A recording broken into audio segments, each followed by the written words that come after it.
అందరికీ నమస్కారం. Welcome to Siriraj food. నేను మీ సిరి. ఈరోజు మనం అటుకులతో చాలా తక్కువ టైంలో సరికొత్తగా మంచి స్వీట్ అయితే తయారు చేద్దాం. టేస్ట్ కూడా చాలా అంటే చాలా బాగుంటుంది. ఈ వీడియో మీకు నచ్చితే తప్పకుండా like, share and subscribe friends. దీనికోసం ముందుగా గ్యాస్ మీద కడాయి పెట్టుకొని 1 కప్పు అటుకులను వేసి అటుకులు దోరగా వేయించుకోవాలి. గ్యాస్ తక్కువ పెట్టి వేయించామంటే చక్కగా వేగిపోతాయన్నమాట. ఎక్కువగా రంగు రావాల్సిన అవసరం ఏమీ లేదు. అటుకులు అనేవి ఈ మాత్రం వేగిన తర్వాత 1 కప్పు పుట్నాలను కూడా వేసి పుట్నాలు కూడా దోరగా వేయించుకోవాలి. వేడెక్కినాయంటే పుట్నాలు అటుకులు అనేవి క్రిస్పీగా తయారవుతాయి అన్నమాట. మనం వీటిని వేయించేటప్పుడే నెయ్యి వేయకూడదు. నెయ్యి వేసామంటే పొడి అనేది ముద్దలాగా వస్తుంది. ఈ మాత్రం వేగిన తర్వాత ఒక ప్లేట్లోకి తీసి పక్కన పెట్టేద్దాం. ఈలోపు అవి చల్లారిపోతాయి. మళ్ళీ అదే కళాయిలో 1 కప్పు బెల్లం తురుము కానీ బెల్లం పొడి కానీ వేసుకొని 1 కప్పు నీళ్లు పోసుకొని బెల్లాన్ని కరిగించుకోవాలి. బెల్లానికి బదులుగా పంచదార అయినా వాడొచ్చు.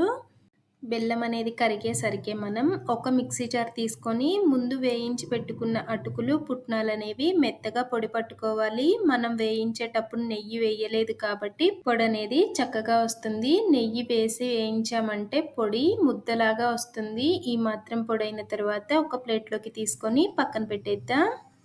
మనం ముందు పెట్టిన బెల్లం అనేది కరిగిపోయింది. ఇలా కరిగిన బెల్లాన్ని దించి మూత పెట్టి పక్కన పెట్టుకోవాలి.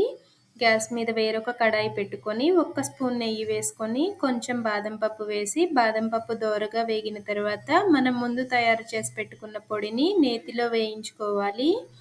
నేతిలో వేయగానే ఉండలు కట్టినట్టుగా ఉన్నా కానీ గ్యాస్ తక్కువ పెట్టి వేయించామంటే చక్కగా పొడి పొడిగా వేగిపోతుంది. అటుకులు పుట్నాలతో ఎన్నో రకాలుగా స్వీట్స్, స్నాక్స్ చేసి ఉంటారు. ఇలా తక్కువ టైంలో ఈ రెసిపీని ఒక్కసారి ట్రై చేసి చూడండి. మన ఛానల్లో ఇంకా ఈజీగా తక్కువ టైంలో చేసే స్వీట్స్, స్నాక్స్, హెల్దీ రెసిపీస్ చాలా ఉన్నాయి. కుదిరితే ఒక్కసారి చూడండి. వీడియోస్ మీకు నచ్చితే తప్పకుండా సబ్స్క్రైబ్ చేయండి. ఈ మాత్రం వేగిన తర్వాత మనం తయారు చేసి పెట్టుకున్న బెల్లం పాకంని వడకట్టి పోసుకోవాలి. 1-2 నిమిషాల పాటు చక్కగా ఉండలు కట్టకుండా కలుపుకున్నామంటే స్వీట్ అనేది తయారవుతుంది.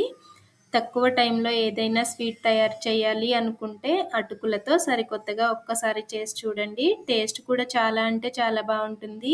ఈ వీడియో మీకు నచ్చితే తప్పకుండా లైక్ చేయండి, షేర్ చేయండి, సబ్స్క్రైబ్ చేయండి. రేపు ఇంకో సరికొత్త రెసిపీతో మళ్ళీ కలుసుకుందాం. By bye friends.